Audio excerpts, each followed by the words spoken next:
Red Bull's answer to Oscar Piastri could be out the door if they're not careful. And this isn't the case of me making things up or anything. This is coming from Mr. Lawson himself. No, really, I'm being honest. You can check out my facts. I think you don't need me to tell you this, but Liam Lawson is probably one of the most exciting prospects for the future of Formula 1. After his 5 races where he was subbing in for Daniel Ricciardo, the world really took to the young New Zealand driver, especially since at the same time, he had been sent off to Super Formula, which for the longest time would have been seen as an effective death sentence for any prospective Formula 1 driver.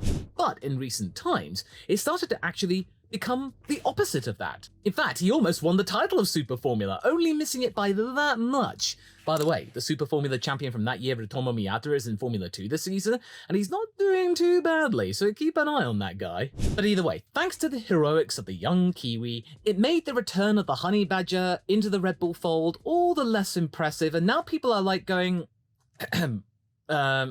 yeah, Daniel, okay. 12 months ago, the idea of Daniel Ricciardo coming back would have been heralded as a universally appealing prospect. Racing News 365 reports that Liam Lawson is confident that he'll be in F1 very soon, but if push came to shove, it didn't have to be necessarily with Red Bull. Of course, this doesn't necessarily mean that Liam Lawson is looking for other teams to actually partner up with for Formula 1 next year. Not just yet, no. But considering that that was even uttered out of Liam's lips, that's going to cause some intrigue, especially since last year many people were pegging him to go to Williams on loan in some kind of similar scheme that they had with Alex Albon, only with less Toto finagling. But either way, he turned that down, Liam, saying that I would rather do it with Red Bull. But now that he's mentioned that it wouldn't necessarily have to be with Red Bull that he gets into Formula 1, many team principals up and down the grid are going to be looking at their shortlist of drivers and going, where's my pen? Where's my pen? But don't take my word from it. Here is what Liam Lawson said.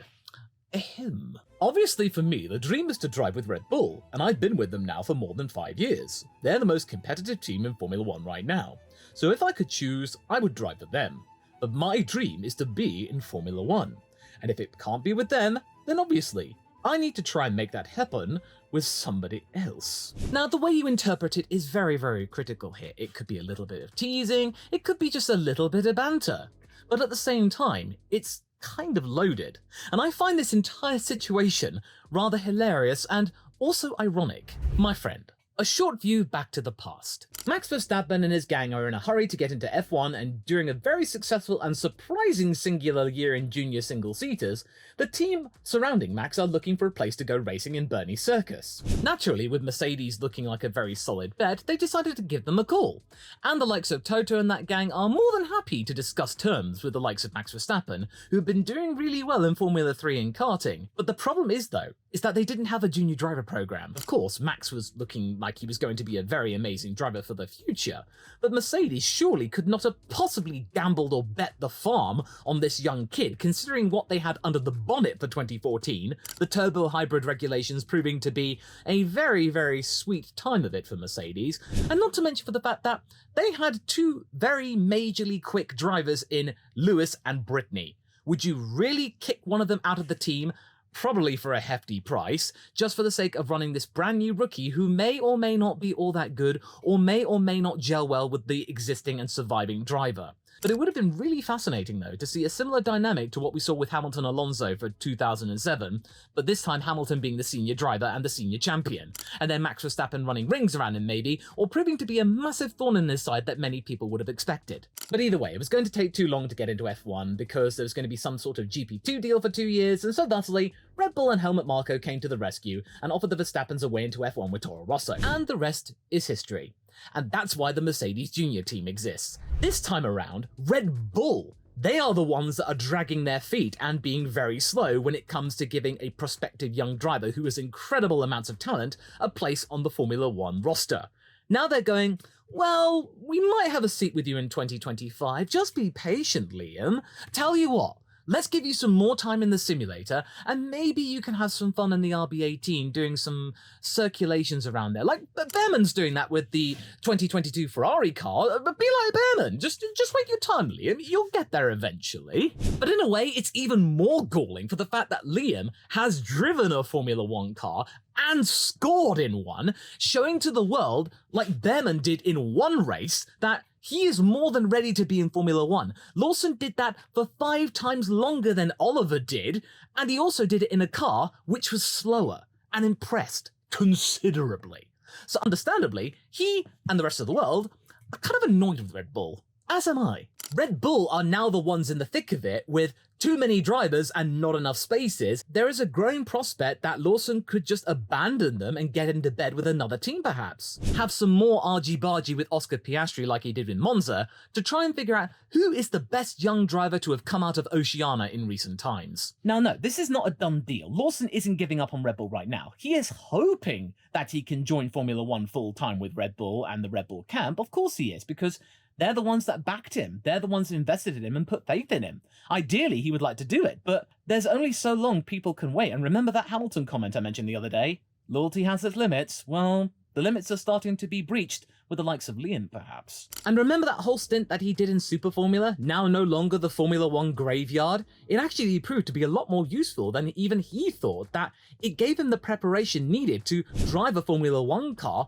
and not be completely overwhelmed with it. And that's why, at Zandvoort, he was so competent with very little time in the car. And also, this rhetoric from Liam is not anything new. He started to be a little bit more antsy over the last few months, and this time it's reached a crescendo where even the talk of going somewhere else has been mentioned. This is the guy who's not going to be waiting quietly, and he's chomping at the bit to compete with the field again, having caused a stir. Most people talking about Singapore and how that was absolutely fantastic and how well he did. Well, I don't really want to go with that particular grain. I personally think that Zandvoort was the more impressive outing for the likes of Liam Lawson. Liam, he definitely viewed it as an audition. And right now, Red Bull replied by going, yeah, don't call us, we'll call you. But think about it, the Dutch Grand Prix, he's parachuted into the weekend halfway through, qualifies into Q2, then proceeds to not only bring it home in a similar position to where he started, but he's also doing this all in the middle of a monsoon. He was able to bring it home with no damage in those conditions where everyone else was really struggling. That is pretty impressive. If he had crashed out and spun out and not finished the race in those conditions, many people would have gone, oh, bad luck, mate, but they would have understood because he's a rookie. But he didn't do that. Instead, he kept on improving. He stuck it out and then proceeded to score 2 points at Marina Bay in probably one of the slowest cars on the grid and out-qualify Max Verstappen. So naturally, you would have thought that this audition would have been more than enough to get him a seat full-time for 2024. Wrong. Instead, he's given more time in the simulator, and probably some more time in the RB18 for 2024.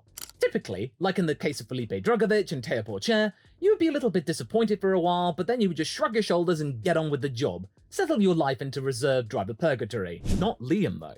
And Drive to Survive is something that made me think all the more that he is not giving up on his dreams of F1, and he doesn't care who is denying him. Now, think what you will about Drive to Survive, but Episode 9 of the latest season is something that you should definitely consider watching if you have a Netflix subscription or you have a means to watch it. The episode 3's A Crowd. It is incredibly illuminating. Not only do we find out about the struggles about who is going to drive for AlphaTauri's Stroke Racing Bulls for 2024, but we also get to know Liam Lawson as a person, and he's incredibly down to earth considering who he is. What he likes to do is just chill out, in hoodies, drive his cars, most notably a Supra, and just be a normal guy in his early 20s. Really approachable. Him not getting that seat has endeared him to the entire fandom all the more.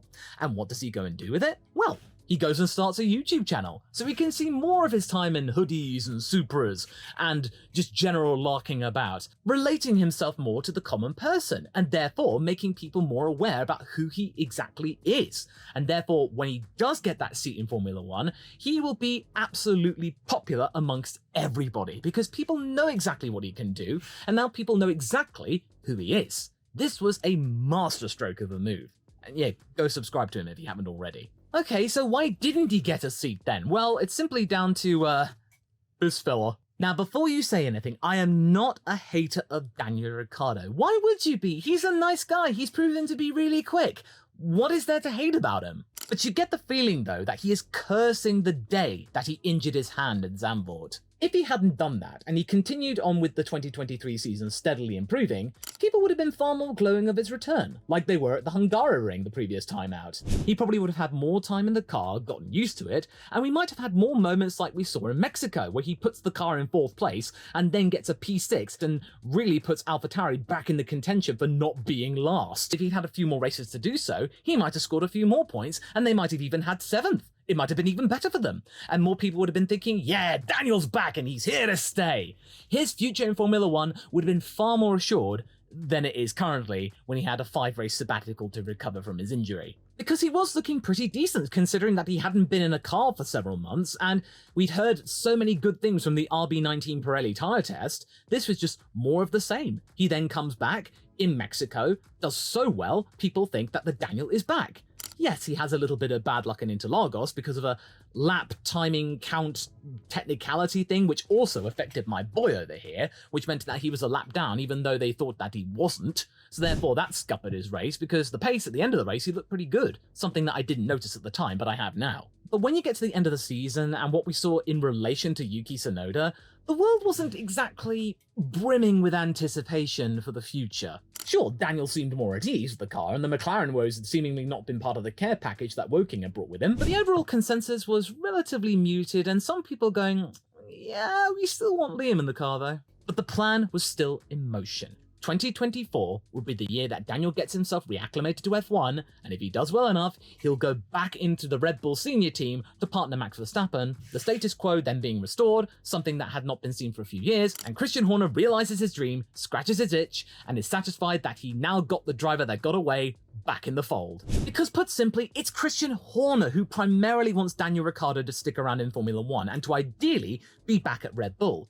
He's given him every single opportunity. It's Daniel's seat to lose at the top table, but so far, it's getting all the more complicated with the fact that Checo is doing the business better than anyone expected, Yuki Tsunoda is proving to be really good, and now you've got Liam Lawson starting to get impatient, stamping his foot, understandably so, saying, when are you going to give me my seat? Because if you don't do that, goodbye. And let's not get into the details about what's happening off track with Christian Horner. So far, right now, all the stuff that he's been dealing with, he's like a tiger trapped in the corner. He is going to be shoving his power around like nobody's business, calling many bluffs. This whole thing with Max Verstappen and his tenure at Red Bull, and Jos Verstappen's camp just going, oh, well, if you don't give us what we want, we'll go away. Horner's going, go ahead, flip that coin. He's had enough of this, Christian, clearly. And this whole Daniel Liam thing, this could be just yet another piece of the Red Bull chess game that's going on. Yes, of course, Christian's been very glowing of Liam, but it's quite obvious that Liam Lawson is more of a Helmut Marko project, because understandably so. Say what you will about Helmut Marko, and believe me, I've said plenty about the doctor. He is in charge of the junior driver program. He knows it inside and out. Therefore, he would know exactly what Liam Lawson is capable of, and he has practically made a promise to Liam that he has got a race seat for 2025. So he has to make good on that promise, or else Liam could genuinely leave. And now that he's even uttered it in public instead of just in private, that ante has been upped. But then again, that can change from race to race, because back in Bahrain, Marko was really slamming Yuki, but now in Australia, he gets 6 points, and then Marko can't stop talking about Yuki, about how he's so great. So I bet you by the time we get to Suzuka, and if Tsunoda bins it, then he'll be completely downing on him again, and if Daniel scores points, then he'll think it's the best thing since sliced bread. But with Daniel's first few races in the new car not being all that great, through errors and mistakes beyond his control, and his teammate scoring all the points thus far, it would have been 3-0 against Daniel had it not been for that last-minute driver swap in Bahrain. We got Liam right here on the sidelines watching it all happen in real time, in person, since he is the reserve driver for both teams.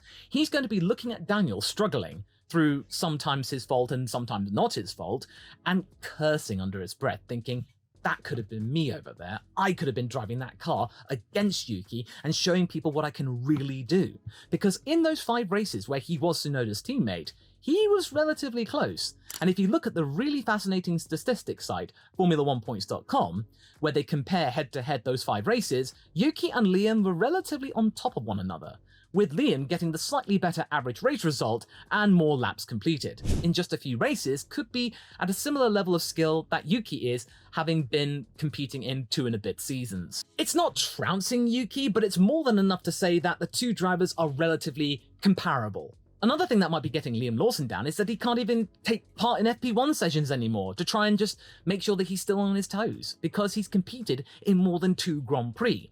If a driver does that, they can't be considered, which is why Ayumu Iwasa is taking Daniel Ricciardo's seat for FP1 at Suzuka. Have you seen these publications where they are milking this fact that they're saying that Ricciardo's been replaced for the entire weekend? No. That's not the case. Come off it. It's Red Bull playing a blinder of a PR move. A Japanese driver driving for a Japanese-powered car at a Japanese circuit in front of Japanese people, who is also taking part in a Japanese single-seater series. Which, by the way, is also being contested by Juju Noda, my gal, and I hope the best for Juju, so go Juju! Racing Bulls is just filling the brief that F1 has put in, that 2 young drivers have to take up 2 FP1 sessions over the course of the season. You can do more though, like Haas are doing with Behrman. Don't really read into this too much, because Yuki will be the next one to sit an FP1 session out, because another Red Bull junior driver will be taking in that seat. Maybe Iwasa again?